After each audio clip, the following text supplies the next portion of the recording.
दोस्तों, पैसे कमाना आसान है, लेकिन उसे समझना वो सबसे बड़ा चैलेंज है।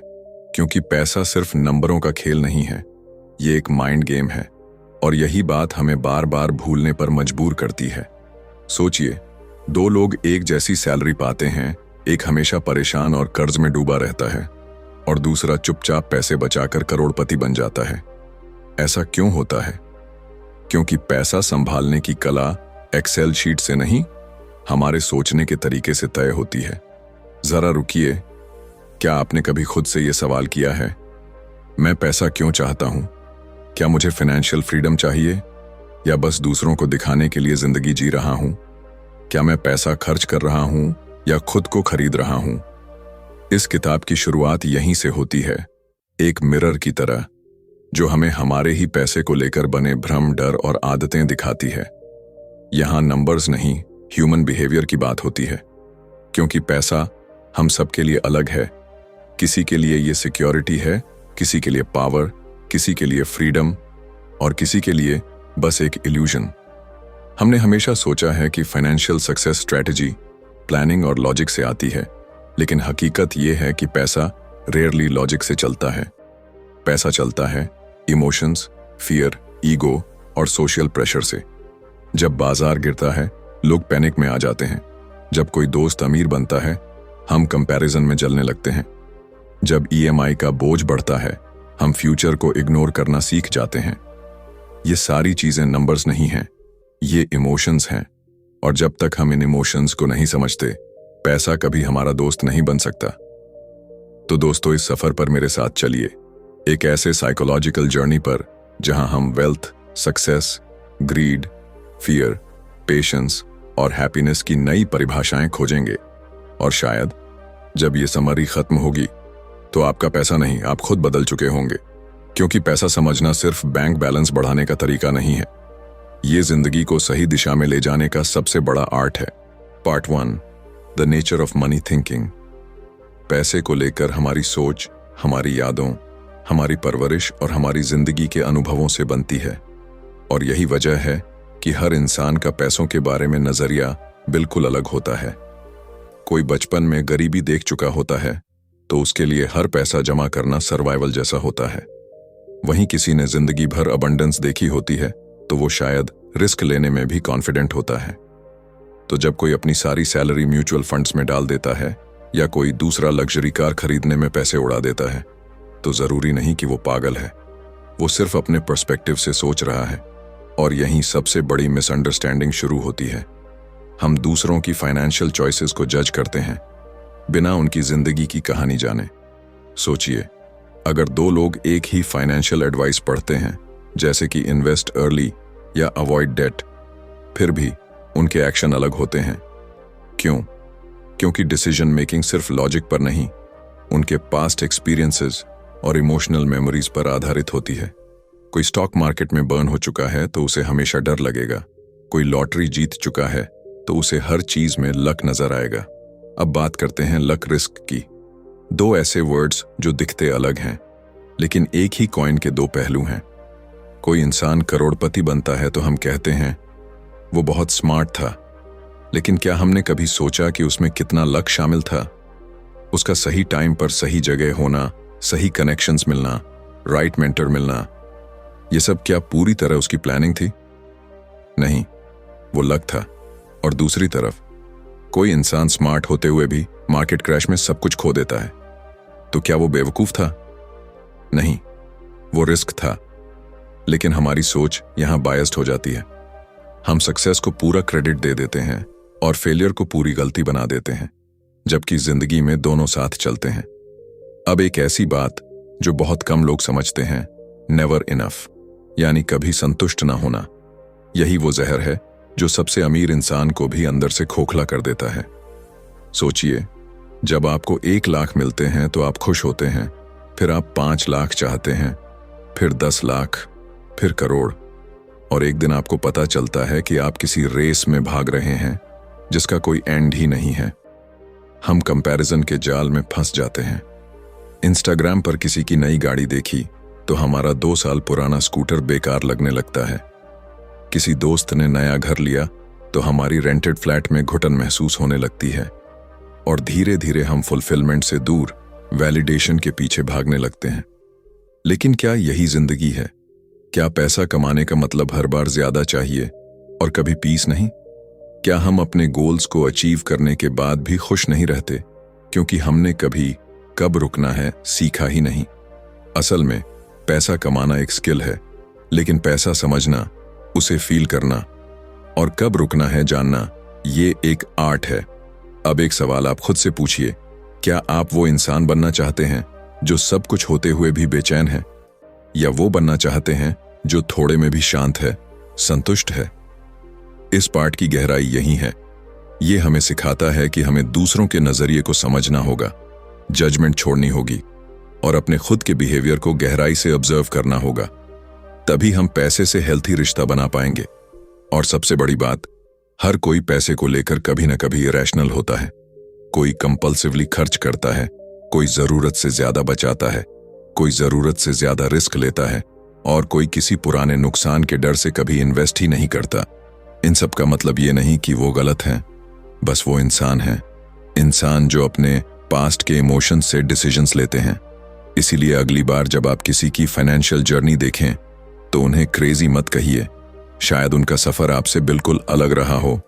और अपने लिए एक सवाल हमेशा याद रखिए, what is enough for me? क्योंकि अगर आपने इसका जवाब ढूंढ लिया तो आप बाकी दुनिया से कई कदम आगे होंगे। Part 2, power of time and compounding. पैसा कमाना एक बात है, लेकिन उसे बढ़ाना एक अलग ही साइंस है, और वो साइंस है कंपाउंडिंग की। मगर असली दिक्कत ये है कि कंपाउंडिंग का जादू उतना फ्लैशी नहीं है, उतना ग्लैमरस नहीं है। वो धीरे धीरे काम करता है, इतना धीमा कि शुरुआत में तो कुछ होता ही नहीं दिखता, और यहीं पर लोग हार मान लेते हैं। अब सोचो, एक आम इंसान जो हर महीने सिर्फ 5,000 रुपए इन्वेस्ट करता है, वो 10 साल तक कुछ खास महसूस नहीं करता। रिटर्न्स छोटे होते हैं, एक्साइटमेंट नहीं होता। लेकिन अगर वही इंसान 30 साल तक धैर्य रख ले तो वही छोटे छोटे पैसे एक दिन करोड़ों में बदल सकते हैं। और लोग उसे देखकर कहते हैं, भाई ने तो कुछ भी नहीं किया और अमीर बन गया। लेकिन वो लोग शायद उस लंबी जर्नी को नहीं समझते जिसमें कंसिस्टेंसी, पेशेंस और बोरिंग डिसीजंस की ताकत छिपी होती है। असल में कंपाउंडिंग को समझने के लिए आपको कैलकुलेटिव नहीं, विजनरी बनना पड़ता है। आपको उस मैजिक को फील करना होता है जो धीरे धीरे बढ़ता है लेकिन एक्सपोनेंशियल तरीके से एक्सप्लोड करता है। अब बात करते हैं एक और गलतफहमी की। हम सब चाहते हैं रिच बनना, लेकिन रिच बनने और रिच रहने के बीच एक बहुत बड़ी खाई होती है, और अक्सर लोग इसी में गिर जाते हैं। किसी ने एक बार कहा था, getting rich is all about taking risks, staying rich is about avoiding them. सोचिए, कितने ऐसे लोग हैं जो स्टॉक मार्केट में अचानक चमकते हैं, एक साल में रिटर्न्स डबल कर लेते हैं, लेकिन अगले ही क्रैश में सब कुछ गंवा बैठते हैं। क्यों? क्योंकि उनके पास वेल्थ क्रिएट करने की स्ट्रैटेजी थी, पर उसे प्रोटेक्ट करने की ह्यूमिलिटी नहीं। जब लोग वेल्थ बनाते हैं तो उनका कॉन्फिडेंस स्काई हाई होता है। उन्हें लगता है कि वो अनबीटेबल हैं, लेकिन यही ओवर कॉन्फिडेंस उन्हें ब्लाइंड बना देता है। वो मार्जिन ऑफ सेफ्टी को इग्नोर करते हैं, इमरजेंसी फंड को बेकार मानते हैं और हर बार ज्यादा रिस्क लेने लगते हैं। लेकिन असली रिच वो होता है जो कल की भी सोचता है, जो जानता है कि आज का सक्सेस परमानेंट नहीं है, जो ये मानकर चलता है कि दुनिया अनप्रेडिक्टेबल है और जरूरत से ज्यादा सर्टेनिटी डेंजरस होती है। अब जरा टेल्स यू विन की बात करें तो ये कंसेप्ट माइंड ब्लोइंग है। हम अक्सर सोचते हैं कि सक्सेस एक स्ट्रेट लाइन है, लेकिन असल में सक्सेस एक मेसी, अनप्रेडिक्टेबल पैटर्न होता है, जहां 100 आइडियाज में से शायद सिर्फ 5 काम आते हैं, और उन्हीं 5 में से एक आइडिया ऐसा होता है जो लाइफ बदल देता है। यही होता है टेल इवेंट, एक ऐसा रेयर मोमेंट जो पूरी गेम को पलट देता है। दुनिया के सबसे बड़े इन्वेंशंस, सबसे बड़ी कंपनीज और सबसे बड़ा वेल्थ, सब कुछ रेयर डिसीजंस या रेयर टाइमिंग से बना है।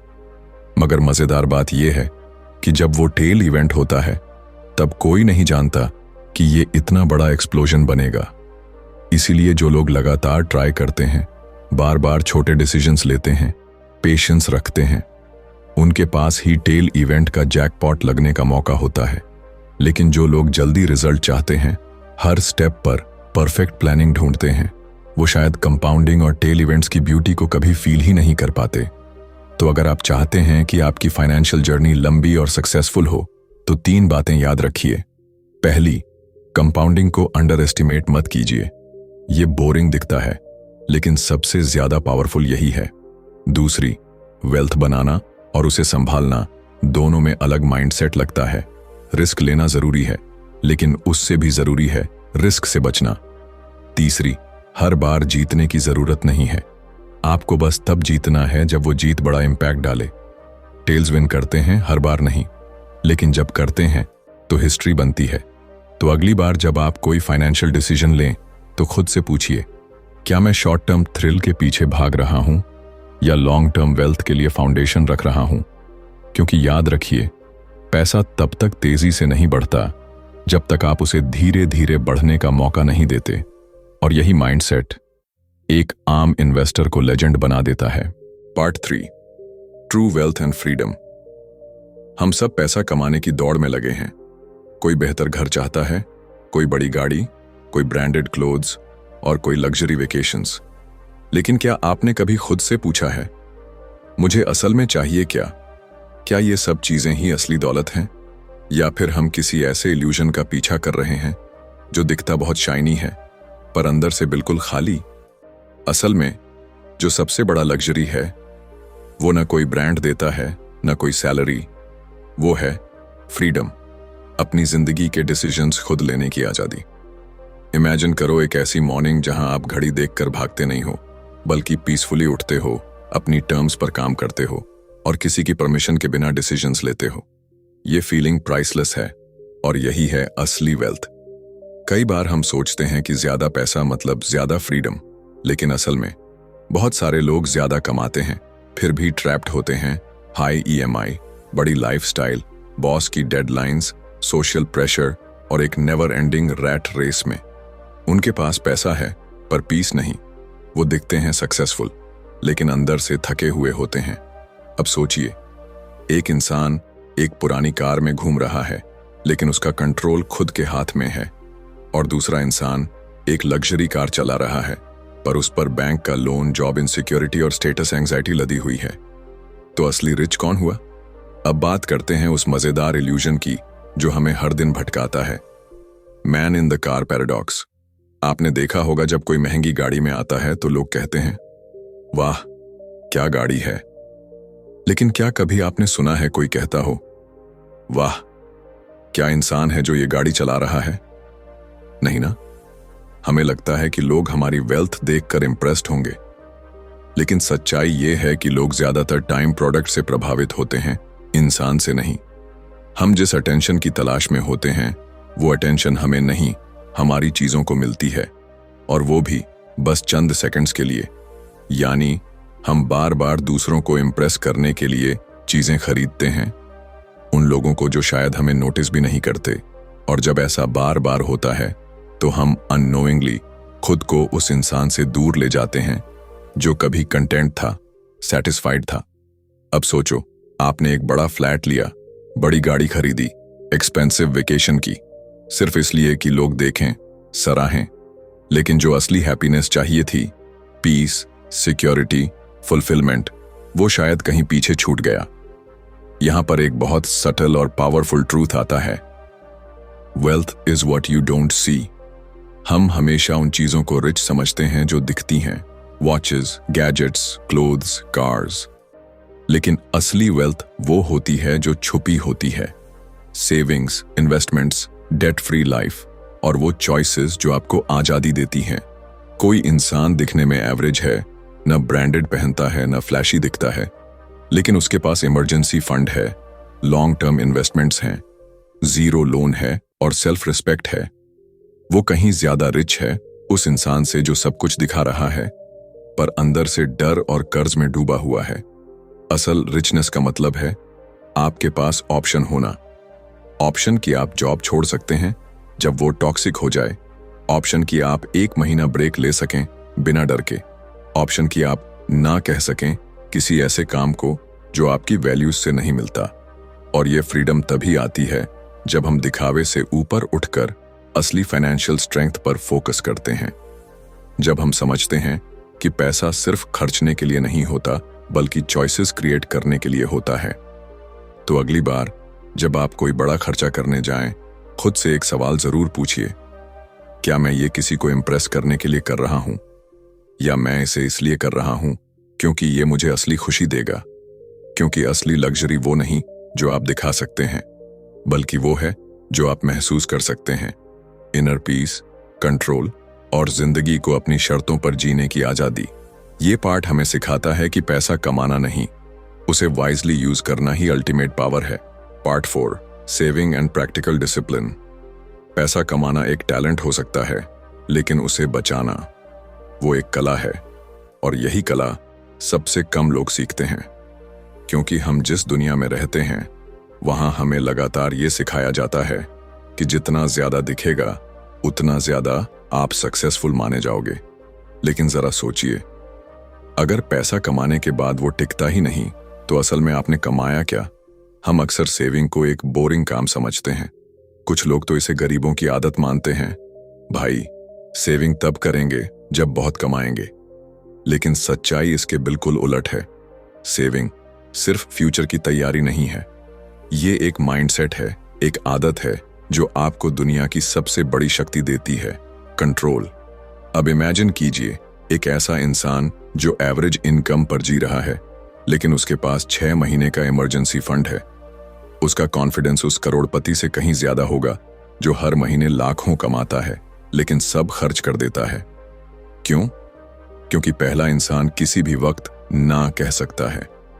ना उस जॉब को जो उसे पसंद नहीं, ना उस प्रेशर को जो उसकी हेल्थ खराब कर दे, और ना उस ऑफर को जो उसकी वैल्यूज से टकरा रही है।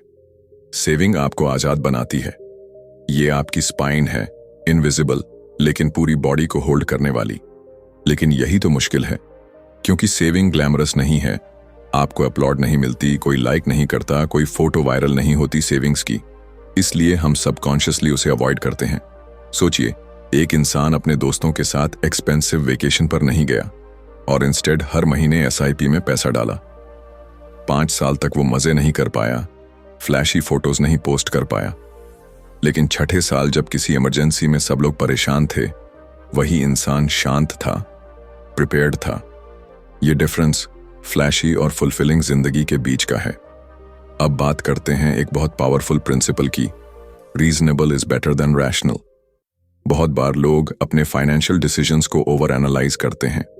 वो हर चीज का डेटा, स्टैटिस्टिक्स, चार्ट्स देखते हैं और फिर भी एक्शन नहीं लेते। दूसरी तरफ कुछ लोग सिंपल और प्रैक्टिकल स्टेप्स उठाते हैं जो उनके बिहेवियर के साथ मैच करते हैं और वो लॉन्ग टर्म में बेटर परफॉर्म करते हैं। यानी जरूरी नहीं कि आपका हर डिसीजन मैथमेटिकली परफेक्ट हो, जरूरी ये है कि वो आपके साथ साइकोलॉजिकली फिट हो। क्योंकि पैसा सिर्फ लॉजिक से नहीं, इमोशन से भी चलता है। एक एग्जाम्पल समझिए, कोई इंसान एफडी में पैसा रखता है जबकि उसे पता है कि रिटर्न्स कम हैं, लेकिन उससे उसे पीस मिलता है। वो पीसफुली सो पाता है, पैनिक नहीं करता और स्लोली वेल्थ बिल्ड करता है। वहीं कोई दूसरा इंसान रिस्की स्टॉक्स में इन्वेस्ट करता है, ओवर ट्रेड करता है और हर गिरावट में बेचैनी महसूस करता है। तो कौन ज्यादा स्मार्ट हुआ? वो जो रीजनेबल था, जो अपनी स्लीप, स्टेबिलिटी और सेविंग्स को इंपॉर्टेंस देता है। हमेशा याद रखो, फाइनेंशियल डिसीजन मेकिंग कोई आईक्यू टेस्ट नहीं है, ये एक बिहेवियर टेस्ट है। आपको खुद को, अपनी प्रायोरिटीज को और अपने फियर्स को समझना पड़ता है। तभी आप वो सिस्टम बना सकते हैं जो सस्टेनेबल हो, ना कि सिर्फ इंप्रेसिव दिखे। और सबसे जरूरी बात, सेविंग शुरू करने के लिए परफेक्ट मोमेंट का इंतजार मत करो, ना ही ह्यूज अमाउंट का। Start small, start today. Saving कोई रेस नहीं है, ये एक साइलेंट रेवोल्यूशन है जो धीरे धीरे आपके पूरे लाइफ को ट्रांसफॉर्म कर सकता है। एक दिन वो छोटा सा बैंक बैलेंस जो आपने डिसिप्लिन से बिल्ड किया था, आपकी सबसे बड़ी ताकत बन जाएगा। तो अगली बार जब आप कोई खर्च करने जा रहे हो, खुद से एक सवाल पूछिए, क्या ये खर्च मेरे कंट्रोल को बढ़ा रहा है या कम कर रहा है? क्योंकि पैसा कमाना आपको चमक देता है, लेकिन पैसा बचाना आपको शक्ति देता है। और आखिर में वही लोग सच्चे अमीर होते हैं जो समझते हैं। Part 5, uncertainty and risk management. जिंदगी और पैसा दोनों की सबसे बड़ी सच्चाई यही है कि इनमें सर्टेनिटी नाम की कोई चीज नहीं होती। सब कुछ कॉन्स्टेंटली बदल रहा है। आज जो चीज आपको सही लग रही है वही कल गलत भी साबित हो सकती है। और यही अनप्रिडिक्टेबिलिटी हमारे हर फाइनेंशियल डिसीजन को शेप करती है। अब सोचिए, जब कोई इन्वेस्टर अपने सारे प्लान्स बनाता है, फ्यूचर के लिए, रिटायरमेंट के लिए, बच्चे की पढ़ाई के लिए, वो सारे असम्पशंस किसी एक अनुमान पर टिके होते हैं। लेकिन क्या जिंदगी उतनी सिंपल होती है? नहीं। एक इलनेस, एक जॉब लॉस, एक मार्केट क्रैश, सब कुछ बदल सकता है। और यहीं पर आता है सबसे जरूरी माइंडसेट, एक्सेप्टिंग अनसर्टेनिटी। हम अक्सर सोचते हैं कि हम सब कुछ कंट्रोल कर सकते हैं, बस सही डेटा, सही स्ट्रैटेजी और सही टाइमिंग मिल जाए। लेकिन सबसे बड़ा इल्यूजन यही है। असली इंटेलिजेंट इंसान वो नहीं जो सबसे परफेक्ट प्लान बनाए, बल्कि वो है जो प्लान में गलतियां होने के बाद भी संभल सके। अनसर्टेनिटी का मतलब है आपको कभी पता नहीं चलेगा कि अगला सरप्राइज किस मोड पर मिलेगा, और उस मोमेंट पर प्रिपेयर्ड रहना ही सबसे बड़ी स्मार्टनेस है। अब बात करते हैं एक बेहद अंडररेटेड कॉन्सेप्ट की, रूम फॉर एरर। ये वो चीज है जो दिखती नहीं पर बचाती बहुत कुछ है। जब हम कोई भी फाइनेंशियल डिसीजन लेते हैं तो हमें लगता है कि हमारे असम्पशंस एक्यूरेट हैं, लेकिन अगर वो गलत निकले तो? रूम फॉर एरर का मतलब है अपनी जिंदगी में थोड़ा कुशन रखना, थोड़ा फ्लेक्सिबिलिटी, थोड़ा ब्रीदिंग स्पेस, थोड़ा एक्स्ट्रा। क्योंकि जो सिस्टम्स रिजिड होते हैं वो प्रेशर में टूट जाते हैं, लेकिन जो सिस्टम्स अडेप्टेबल होते हैं, जिनमें थोड़ी गुंजाइश होती है गलती की, वो सरवाइव करते हैं। इमेजिन कीजिए, दो लोग हैं, दोनों ही इन्वेस्ट कर रहे हैं। एक हर पैसा मार्केट में लगा रहा है, दूसरे ने थोड़ा कैश साइड में रखा है इमरजेंसी के लिए। जब मार्केट क्रैश होता है, पहला इंसान पैनिक में सब बेच देता है और दूसरा काल्मली वेट करता है, शायद और इन्वेस्ट करता है। क्यों? क्योंकि उसके पास था रूम फॉर एरर। अब एक और अनकंफर्टेबल ट्रूथ, यूल चेंज। आज आप जो सोच रहे हैं जरूरी नहीं कि 10 साल बाद भी वही सोचें। आपकी प्रायोरिटीज बदलेंगी, आपकी नीड्स बदलेंगी, आपकी जिंदगी बदल जाएगी। फिर भी हम लॉन्ग टर्म गोल्स को आज के माइंडसेट से डिफाइन करते हैं। कई बार लोग कहते हैं, मैं 60 की उम्र में दुनिया घूमना चाहता हूं। लेकिन हो सकता है कि 60 की उम्र में आप बस फैमिली के साथ घर पर शांति चाहते हो, या आज आप एग्रेसिव इन्वेस्टर हैं लेकिन कुछ साल बाद सेफ्टी को ज्यादा तवज्जो देंगे। और यही कारण है कि अपने फाइनेंशियल प्लान्स में फ्लेक्सिबिलिटी जरूरी है। कोई रिजिड गोल नहीं होना चाहिए, बल्कि अडेप्टेबल डायरेक्शन होनी चाहिए। एक ऐसा पाथ जिसमें आप अपने बदलते वर्जन्स के साथ चल सको, ना कि उनके अगेंस्ट। और आखिर में एक बिटर लेकिन पावरफुल ट्रूथ, नथिंग्स फ्री। हर चीज की एक कीमत होती है। अगर आप वेल्थ चाहते हैं तो आपको पेशेंस और डिसिप्लिन की कीमत चुकानी पड़ेगी। अगर आप जल्दी पैसा बनाना चाहते हैं तो आपको हाई रिस्क का डर झेलना पड़ेगा। अगर आप सिक्योरिटी चाहते हैं तो रिटर्न्स सैक्रिफाइस करने पड़ेंगे। हम हमेशा सोचते हैं कि कहीं ऐसा फॉर्मूला मिल जाए जिसमें हाई रिटर्न भी मिले, लो रिस्क भी हो और इंस्टेंट रिजल्ट भी आए, लेकिन ऐसा कुछ नहीं होता। ये दुनिया आपको कुछ भी फ्री में नहीं देती। हर कंफर्ट के पीछे डिस्कंफर्ट होता है, हर रिवॉर्ड के पीछे स्ट्रगल। तो जब आप कोई डिसीजन लें तो ये मत सोचिए कि क्या ये सस्ता पड़ेगा, बल्कि सोचिए, क्या मैं इसकी असली कीमत चुकाने के लिए तैयार हूं? रिस्क को अवॉइड करना पॉसिबल नहीं है, पर उसे मैनेज करना पॉसिबल है। अनसर्टेनिटी को मिटाया नहीं जा सकता, पर उसके लिए प्रिपेयर्ड रहा जा सकता है। प्लान्स हमेशा रियलिटी से टकराते हैं, और जो टकराने के बाद भी खड़ा रहे वही असली विनर होता है। तो अपनी फाइनेंशियल जर्नी में परफेक्शन मत ढूंढिए, रेजिलियंस ढूंढिए। वो स्ट्रेंथ जो आपको फॉल करने के बाद फिर से उठना सिखाए। वो माइंडसेट जो कहे, मुझे नहीं पता कल क्या होगा, लेकिन मैं किसी भी कल के लिए तैयार हूं। यही सोच एक आम इन्वेस्टर को एक्स्ट्रॉर्डिनरी बना देती है। Part 6, human behaviour and money psychology. पैसे की दुनिया में सबसे जटिल चीज है इंसान का बिहेवियर। क्योंकि पैसा केवल नंबर्स का खेल नहीं है, ये उस दिमाग का खेल है जो उन नंबर्स को देखता है। और हर इंसान का दिमाग अलग होता है। उसका बैकग्राउंड, अपब्रिंगिंग, इमोशंस, फियर्स और डिजायर्स अलग होते हैं। यही वजह है कि कोई रिस्क को अपॉर्चुनिटी मानता है तो कोई उसी रिस्क से डर कर पीछे हट जाता है। अब जरा सोचिए, दो लोग एक ही इन्वेस्टमेंट स्ट्रैटेजी को पढ़ते हैं। एक उसे फॉलो करता है और बड़ा पोर्टफोलियो बनाता है, दूसरा डर के मारे कुछ नहीं करता। क्या दोनों में फर्क लॉजिक का है? नहीं, फर्क है माइंडसेट का, फर्क है साइकोलॉजी का। हमें हमेशा लगता है कि हम रैशनल हैं, लेकिन असल में हम इमोशनल बीइंग्स हैं जो अपने फैसलों को जस्टिफाई करने के लिए लॉजिक का इस्तेमाल करते हैं। हम अपनी सोच से नहीं, अपनी फीलिंग्स से डिसीजंस लेते हैं और फिर उन्हें समझाने के लिए डेटा का सहारा लेते हैं। अब बात करते हैं एक बेहद गहरे कॉन्सेप्ट की, यूमी। इसका मतलब है कि हर इंसान अपने अपने पर्सपेक्टिव से डिसीजंस लेता है। एक ट्रेडर जो रोज मार्केट में बैठा है, उसके लिए शॉर्ट टर्म वॉलेटिलिटी मायने रखती है। वहीं एक लॉन्ग टर्म इन्वेस्टर के लिए यही वॉलेटिलिटी एक अपॉर्चुनिटी होती है। दोनों सही हैं अपने अपने नजरिए से, पर हम अक्सर दूसरों को अपने लेंस से देखना शुरू कर देते हैं। हम सोचते हैं कि जो हमारी तरह नहीं सोचता वो गलत है। यही मिसअंडरस्टैंडिंग हमें जजमेंटल बनाती है। हम दूसरों के खर्च, उनकी सेविंग, उनके इन्वेस्टमेंट डिसीजंस को देखकर उन्हें फूलिश समझ लेते हैं, पर भूल जाते हैं कि शायद वो किसी और दुनिया से आए हैं, किसी और डर, किसी और अनुभव से गुजरे हैं। अब एक और बहुत ही seductive concept, the seduction of pessimism. इंसानी दिमाग को नेगेटिविटी जल्दी कैप्चर करती है। अगर कोई कहता है कि मार्केट क्रैश होने वाला है तो हम तुरंत अलर्ट हो जाते हैं, पर जब कोई कहता है कि फ्यूचर ब्राइट है तो हम उसे लाइटली लेते हैं। क्यों? क्योंकि पेन का असर प्लेजर से ज्यादा इंटेंस होता है। अगर एक दिन आपको 8,000 मिलते हैं तो आप खुश होते हैं, लेकिन उसी दिन अगर 8,000 गिर जाएं तो दुख 2 गुना महसूस होता है।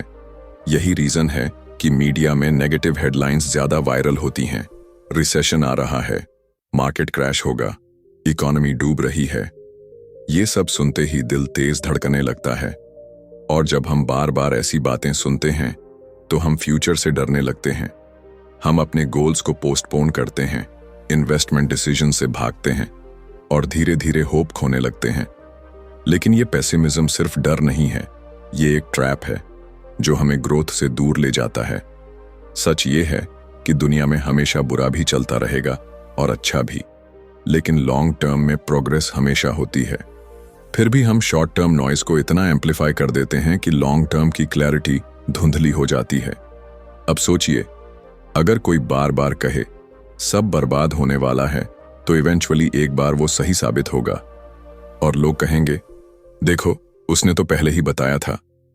लेकिन वो ये भूल जाते हैं कि वो आदमी सालों से गलत बोलता आ रहा था और उसके प्रेडिक्शंस ने न जाने कितनों को पैरालिसिस में डाल दिया, एक्शन से रोक दिया। फिर आता है आखिरी और सबसे dangerous phase, when you'll believe anything. जब हम बार बार अनसर्टेनिटी, फियर और नॉइज में जीते हैं तो हम उन बातों पर भी यकीन करने लगते हैं जो बिल्कुल इरैशनल होती हैं। कोई भी शाइनी प्रॉमिस, कोई भी ओवरनाइट सक्सेस प्लान, कोई भी शॉर्टकट टू रिचेस वाली स्कीम हमें सच्ची लगने लगती है। क्यों? क्योंकि हमारा दिमाग कंफर्ट ढूंढता है। जब कोई हमारी इनसिक्योरिटी को टारगेट करता है और एक आसान रास्ता दिखाता है तो हम लॉजिक को छोड़कर उस इल्यूजन की ओर खींच जाते हैं। और यहीं से शुरू होता है फाइनेंशियल मिस्टेक्स का सिलसिला। गलत इन्वेस्टमेंट्स, अननेसेसरी लोन्स और हॉलो ड्रीम्स। इसलिए खुद को रोकना जरूरी है, एक पॉज लेना जरूरी है और खुद से पूछना जरूरी है, क्या मैं कोई डिसीजन फियर में ले रहा हूं या समझदारी में? क्या मैं किसी की शाइनी स्टोरी से इन्फ्लुएंस होकर अपनी रियलिटी खो बैठा हूं? पैसे की दुनिया में इमोशन से बचना इम्पॉसिबल है, लेकिन इमोशन को समझना और उसे हैंडल करना, यही असली सक्सेस है। तो याद रखो, पैसा वो नहीं है जो आपके बैंक अकाउंट में है, पैसा वो है जो आपकी सोच को शेप करता है। कंक्लूजन। तो अब जब आप इस सफर के आखिरी मोड़ पर खड़े हैं, जरा एक बार पीछे मुड़कर देखिए, आपने क्या सीखा? ये किताब कोई फाइनेंशियल फॉर्मूला या स्टेप बाय स्टेप गाइड नहीं थी। ये एक आईना थी जो बार बार आपको खुद की फाइनेंशियल साइकोलॉजी दिखा रही थी। ये बताने की कोशिश कर रही थी कि पैसा कमाना या बढ़ाना केवल कैलकुलेटर्स और चार्ट्स की बात नहीं है। ये आपकी सोच, आपकी आदतों, आपके इमोशंस और आपके डिसीजंस का गहरा रिफ्लेक्शन है। हम हर दिन पैसा कमाने के लिए भागते हैं, लेकिन क्या हम एक पल ठहर कर सोचते हैं कि आखिर हम किस डायरेक्शन में जा रहे हैं? कहीं ऐसा तो नहीं कि हम जिंदगी भर दौड़ते रहें और जब मंजिल मिले तो पता चले कि हमें वो कभी चाहिए ही नहीं थी। असल में सबसे बड़ा सवाल ये नहीं है कि आपने कितना कमाया, बल्कि ये है कि आपने कितना समझा खुद को, अपने रिश्ते को, पैसों से, अपने फियर्स को, अपनी स्ट्रेंथ्स को। क्योंकि जब आप खुद को समझ जाते हो तो पैसा आपका गुलाम बनता है, वरना आप उसकी दौड़ में ताउम्र गुलाम बने रहते हो। अब चलिए बात करते हैं उस कड़वे लेकिन जरूरी सच की जिसे ज्यादातर लोग कभी कबूल नहीं करते। वो है, हम सब गलतियां करते हैं। हाँ, हर एक इंसान, चाहे वो मिलियनेयर हो या बिगिनर इन्वेस्टर, कोई गलत कंपनी में इन्वेस्ट करता है, कोई जल्दी पैनिक करके शेयर बेच देता है, कोई पैसे के चक्कर में अपनों को खो देता है, कोई ईगो के कारण कभी सीख ही नहीं पाता। और यही वो जगह है जहां सबसे ज्यादा ग्रोथ होती है, गलती की जमीन पर। जब आप एक्सेप्ट करते हो कि आप परफेक्ट नहीं हो, तभी आप कुछ नया सीखने के लिए तैयार होते हो। कई बार हम अपनी गलतियों को छुपाने की कोशिश करते हैं, सोचते हैं कि लोग जज करेंगे, लाफ करेंगे, लेकिन सच्चाई ये है कि हर गलती एक स्टोरी होती है, एक एक्सपीरियंस जो आपको किसी भी MBA डिग्री से ज्यादा सिखा सकता है। अब इमेजिन कीजिए एक इंसान जिसने ढेर सारी गलतियां की, जिसने कई बार पैसे खोए, जिसने कई बार फेलियर टेस्ट किया, लेकिन उसने हार नहीं मानी। वो बैठा, समझा, खुद से सवाल किए और फिर खुद को बेहतर बनाना शुरू किया। और एक दिन वही इंसान दूसरों को सिखा रहा था कि कैसे सोच बदलकर पैसा संभाला जाता है। यही एवोल्यूशन है, यही जर्नी है, और यही आप कर सकते हैं अगर आप अपनी गलतियों से भागने की बजाय उनसे दोस्ती कर लें। इस किताब का सबसे खूबसूरत हिस्सा यही है, ये आपको जज नहीं करती, आपको गिल्ट में नहीं डालती, ये आपको बस ये समझने में मदद करती है कि आप जैसे हैं वही काफी हैं। बस थोड़ा सेल्फ अवेयरनेस चाहिए, थोड़ा पेशेंस चाहिए और थोड़ी क्यूरियोसिटी चाहिए। जब आप मार्केट के हर क्रैश को एक लर्निंग अपॉर्चुनिटी मान लेते हैं, जब आप दूसरों की चमक से इंस्पायर होकर खुद को बेटर करने लगते हैं, और जब आप पैसा कमाने के पीछे नहीं, फ्रीडम पाने के पीछे भागते हैं, तब असली वेल्थ आपके अंदर बिल्ड होती है। हो सकता है आपने अब तक बहुत पैसे कमाए हों या बहुत गंवा दिए हों, लेकिन ये समझ लीजिए अभी भी वक्त है।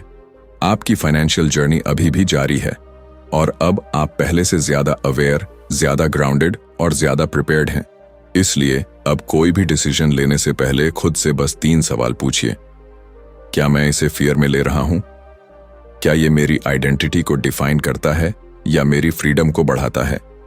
क्या ये डिसीजन मुझे लॉन्ग टर्म पीस देगा या शॉर्ट टर्म एक्साइटमेंट? क्योंकि आखिर में पैसे का असली काम सिर्फ चीजें खरीदना नहीं होता, उसका असली मकसद होता है एक बेहतर, स्वतंत्र और संतुलित जीवन जीने की ताकत देना। और अगर आप इस सोच के साथ आगे बढ़ते हैं तो आप केवल अमीर नहीं बनेंगे, आप बुद्धिमान बनेंगे, और यही असली जीत है।